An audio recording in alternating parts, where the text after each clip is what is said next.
Alright, it's been a while. This time around I want to focus on just a couple players that I fought extensively and try and figure out what they were doing.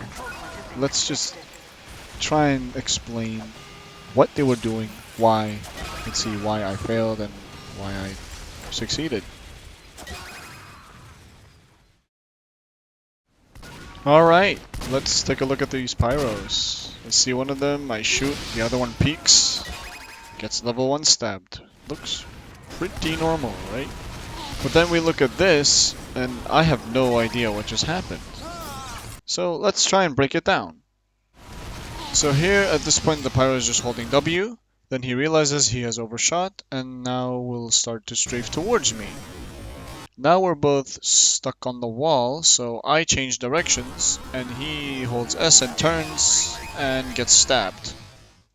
Okay, well, why am I dragging this on? I mean, I got the stab, right? That's what's important. Well, no, because at this moment, I, while playing, got confused and thought he was going around me. I thought he was on level 4, which led me to make some pretty silly decisions, like what we'll see right now, where I face him again, and instead of going for a level 1, I try and level 4 him, and that obviously does not work. And then I just went on a giant spree of fail stabbing this guy, even though I knew after that interaction where I went forwards and backwards and he backed off that he wasn't on level 4, I still just kept on fumbling. I just still kept on missing stabs due to bad habits or just mistiming things or just not knowing what I'm doing.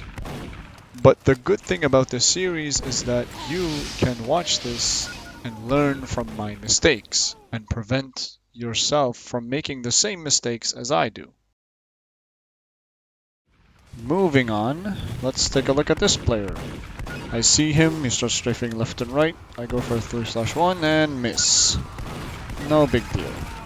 Here I meet him again and we start fighting, going at it. And at this point I expect him to strafe into me, which he doesn't. He kinda just turns it and resets the entire fight. So now we go at it again and strafes into me, backs off, and I wasn't prepared. And at this point I still don't really know what I'm doing. It just doesn't click. He's just not doing what I expect him to do.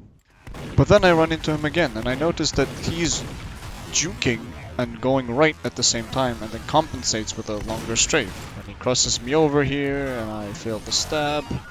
Okay, but now we have some extra knowledge here to help us get this guy. So we're slowly figuring him out. I almost get him here, but stabbed too early, and I just couldn't manage to get close to him again, so I panic and die. But we're learning, we're slowly building ourselves up. And what ends up happening is that I keep predicting correctly, but he sort of just breaks away last second. Until finally, after all this time, I catch him juking left, and I catch him on his vulnerable longer strafe and manage to stab him. And here I run into him once more. But the interesting thing about this one is that he actually turns the strafe here, and I catch him like that. So, in conclusion, I think he's just a juking 3/1 with a longer strafe habit who also turns the strafe. So I guess that's it for me this time around. I hope you enjoyed. I do really like actually making these videos, but obviously last time I uploaded was, what, 7 months ago? Yeah, I took a break, and on top of that, a couple months later my computer broke, so here we are.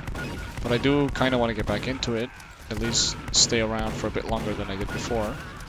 And I do actually really like making this series because while watching these clips back, like after getting the stab once, it may not click for me why I got the stab instantly, but while I'm editing, I obviously have to check the clip over and over again. And it helps me recognize what is going on. It actually helps me with recognition. It helps me understand what is going on. So I hope you all have a great rest of your day or night, and I will see you in the next episode. Bye bye.